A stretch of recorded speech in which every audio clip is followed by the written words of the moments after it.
नमस्कार दोस्तों, आज की हमारी कहानी आपको अच्छी लगे तो प्लीज़ मेरे चैनल को सब्सक्राइब करें और वीडियो को लाइक करें।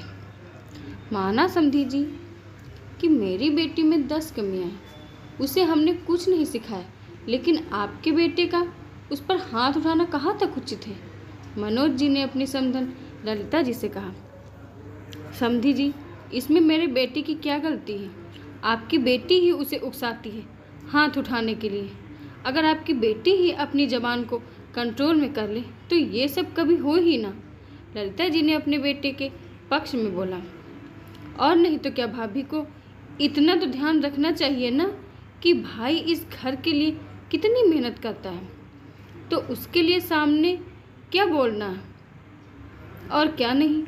इतनी समझ तो उनमें है नहीं, ऊपर से आपको फ़ोन करके और बुला लिया। भला छोटी छोटी बातों के लिए मायके वालों को फ़ोन किया जाता है क्या?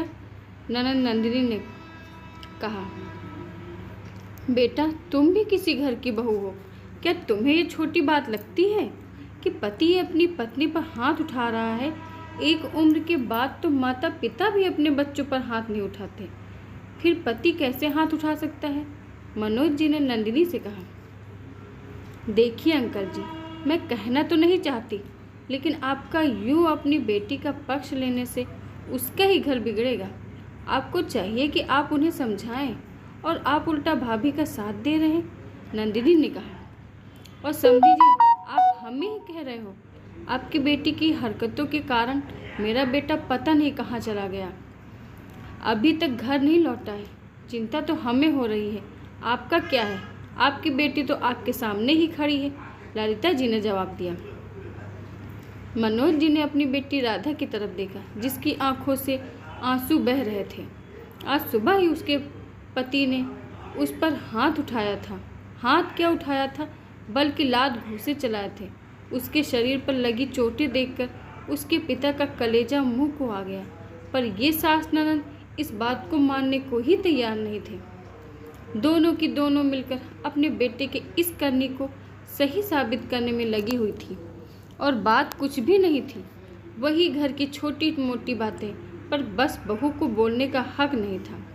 वैसे भी उसके ससुराल वाले छोटी छोटी बातों के लिए मनोज जी को फ़ोन करने में कहाँ गुरेज करते थे। सुबह के सुखाए हुए कपड़े शाम को उठाकर लाई हो, या खाना उनके अनुसार बेस्वाद बना हो, आज सुबह बहू लेट उठी हो, या फिर बिना नहाए रसोई में चली गई हो, हर चीज़ के लिए उसके मायके फ़ोन चला जाता था। उसके पिता मनोज जी यहाँ आकर उसके ससुराल वालों की बातें सुनते और उन्हें समझाकर फिर यहाँ से रवाना होते। माँ तो थी नहीं, इसलिए सारी जिम्मेदारी भी मनोज जी ही संभालते। अपनी बेटी के 2 साल की शादी में मनोज जी को पता ही नहीं कितनी ही बार उसके ससुराल वालों ने बेटी की शिकायत करने के लिए यहाँ बुलाया होगा। पहले तो शिकायत ही करते थे, लेकिन अब उसकी बेटी होने के बाद हाथ भी उठाने लगे हैं। लेकिन यह पहली बार है जब बेटी ने फ़ोन करके उन्हें बुलाया है, और उन्हें अब पता चल रहा है कि उसके पति अनुज ने उस पर पहले भी 2-3 बार हाथ उठाया है। आज अनुज को ऑफिस ज़रूरी मीटिंग से जाना था। उसने राधा से कपड़े निकाल कर रखने के लिए कहा। राधा कमरे में कपड़े निकालने आई भी, लेकिन तभी देखा कि इसकी 8 महीने की बेटी ने अपने कपड़े और बिस्तर सब गंदे कर रखे थे। उसने अनुज से कहा, अरे गुड़िया ने कपड़े गंदे कर रखे, आपने देखा भी नहीं? कम से कम आप मुझे बुला ही सकते थे। लेकिन अनुज ने बेफिक्री से जवाब दिया, बच्चे पालने का काम नहीं है मेरा, तुम खुद देखो। और नहाने के लिए बाहर वाले बाथरूम में चला गया। इधर राधा अपनी बेटी को उठाकर बाथरूम में लेकर गई और उस साफ करने लगी। उसके बाद उसके कपड़े बदले, इसी में 15-20 मिनट लग गए। उसके बाद बिस्तर से बेडशीट उठाकर उसे धोने के लिए लेकर जाने लगी। तब तक अनुज भी नहाकर आ गया, और आते ही अपने कपड़े निकाले न देखकर राधा पर बिगड़ गया। तुमने अभी तक मेरे कपड़े नहीं निकाले, क्या कर रही हो तुम? अनुज, आप देख तो रहे हो ना, मैंने अभी गुड़िया को साफ किया है, अब ये गंदी बेडशीट भी तो धोनी पड़ेगी।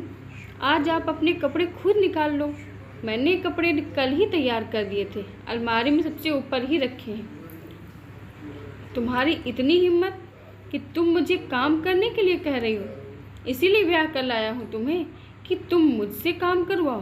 कहते हुए अनुज ने राधा को थप्पड़ दे मारा। थप्पड़ पड़ते ही अपने गालों पर हाथ रखकर राधा ने कहा, अनुज, इन गंदे हाथों से कपड़े कैसे निकालो? अपने कपड़े खुद निकालो ना। इतनी सी बात पर भला कोई हाथ उठाता है क्या? बस फिर क्या था? राधा का जवाब देना अनुज को नागवार गुजरा।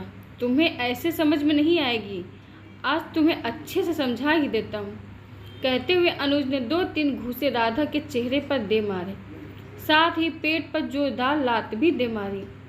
राधा की चीख पुकार सुनकर मालती जी और नंदिनी दोनों कमरे में दौड़ी चली आई और अनुज को खींचती हुई कमरे के बाहर ले आई, जबकि राधा वहीं दर्द के मारे तड़पती हुई कमरे में गिर पड़ी। अपने बेटे को शांत कर मालती जी कमरे में आई और अलमारी में से उसके कपड़े निकाल कर ले गई। जब तक अनुज घर पर रहा, दोनों माँ बेटी उसके पास ही बैठी रही। यहाँ तक कि गुड़िया को भी नंदिनी अपनी गोद में उठाकर बाहर ले आई, क्योंकि वो चुप ही नहीं हो रही थी।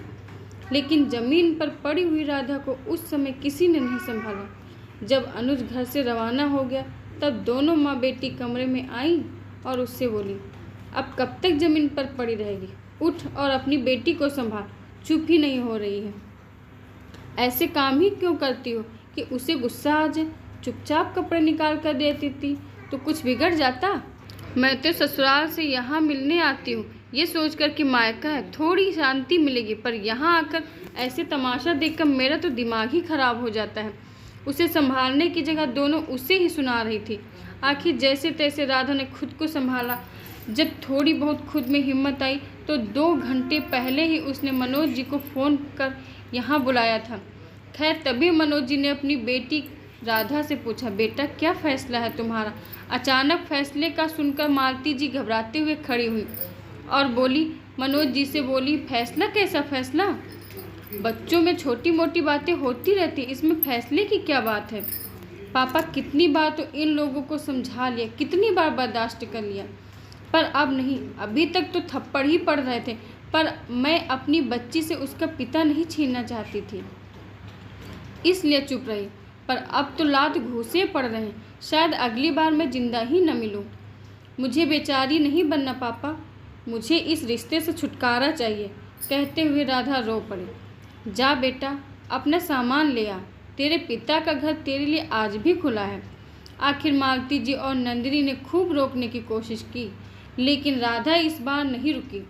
सबसे पहले मनोज जी ने अनुज के खिलाफ पुलिस कंप्लेंट की, जिसके कारण ऑफिस में आकर पुलिस मनोज को अरेस्ट करके ले गई और घरेलू हिंसा के बिना पर राधा को जल्दी ही इस रिश्ते से निजात भी मिल गई। आशा करती हूँ दोस्तों आपको हमारी कहानी पसंद आई होगी। धन्यवाद।